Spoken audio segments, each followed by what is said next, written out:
Hi guys, today you join us at Revo headquarters over in our dyno area, where we're going to do a short video just giving you an introduction as to how to do a basic data log on VCDS to see whether the vehicles are running exactly as they should. So obviously when you're data logging you need to be in the vehicle itself because you need to be driving on the open road really. We're going to be doing it today on the dyno because it's a nice controlled environment for us. Obviously we haven't got any issues with speed or anything like that, and ultimately it's going to give us a nice stability on the camera also. But yeah, obviously get yourself in the car. First thing to do is make sure the car is fully up to temperature. Absolutely pointless doing a data log on a very cold engine because everything's not going to be working right. We've obviously got boost protection within our files and things also, so you need to make sure the vehicle is up to temperature. Turn off the traction control. Make sure the car, if it's a DSG, is in sport or sport manual. Pointless again doing it in drive mode, and then get yourself all ready for the first pull. So with Revo we give you all the technical data sheets for the vehicles. Today we're going to be doing a Leon Cupra GPF vehicle, which is a development car at the moment, and we have the data sheet already open, giving you the parameters we want to be looking at. Now, what I have also done already is I've saved those parameters in VCDS so I can load them in. I'll show you how to do that now. So we go into the control module for the engine, and at this point it gives you the ECU ID and the software version. We go into advanced measure values, which opens the box up on the right hand side here. Now there is a way you can do it where you can just type in each module you want to be logging. So if we were to look at engine speed for instance, you just click on that and it does it.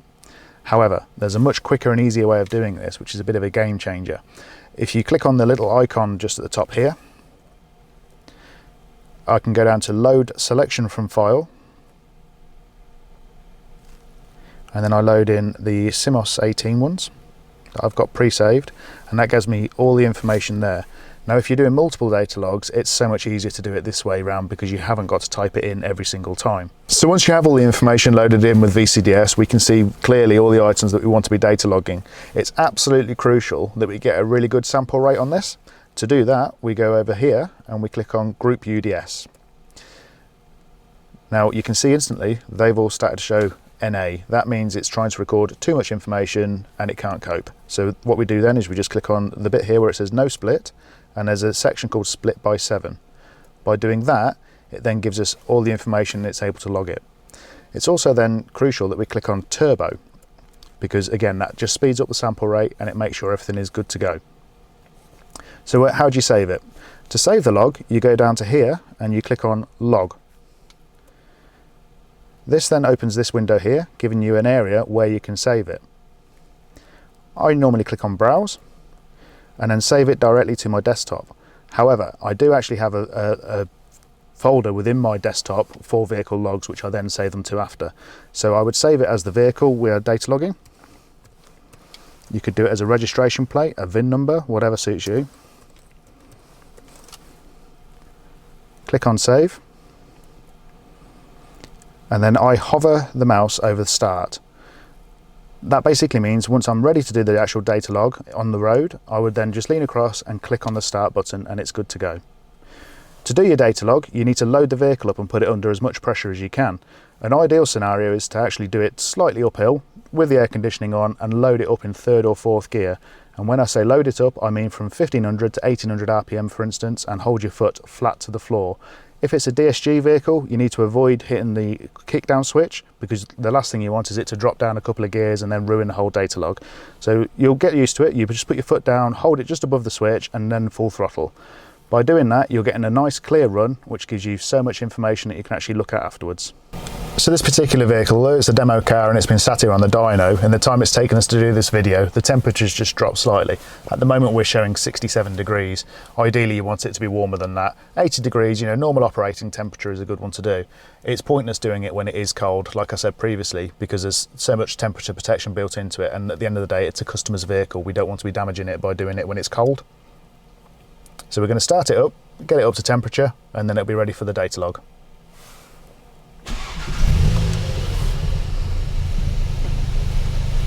So now the car's up to temperature and I'm ready to do my pull.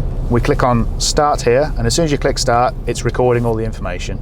So on the vehicle here, we need to put it, it's a DSG, so we need to put it into sport, but then across into sport manual. On these vehicles you have a drive manual and you have a sport manual. It's crucial that you do it into sport manual. So you go back into sport and then across into manual. So we're just going to load this up. We're going to do it in a 4th gear, which gives us a nice good long pull. So I'll just load that up now and get that sorted. I'm going to turn the traction control off.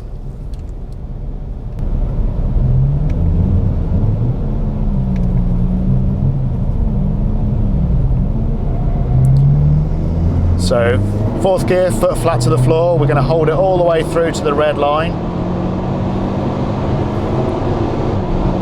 And then as soon as it's done, you've got your data log. You can then click on the laptop to click stop, and then you can view your log. So once you've done your data log, it's now time to actually view it. With the items that we've data logged there and the split by 7 feature we've used, there's a lot of information that will come up on the data log itself. As you can see, we have a lot of lines. If I scroll down, there's a hell of a lot of data there to actually then to start analyze. Quick and easy things to do to tidy this up. You can click on row 8 on the left hand side here. Click on view. Go to freeze panes. That will then freeze anything above the row 8. So even if you are scrolling right down on the data log itself, everything stays the same up there. Another thing you can do, which is quite a nice handy tip, is to click on the engine speed, for instance.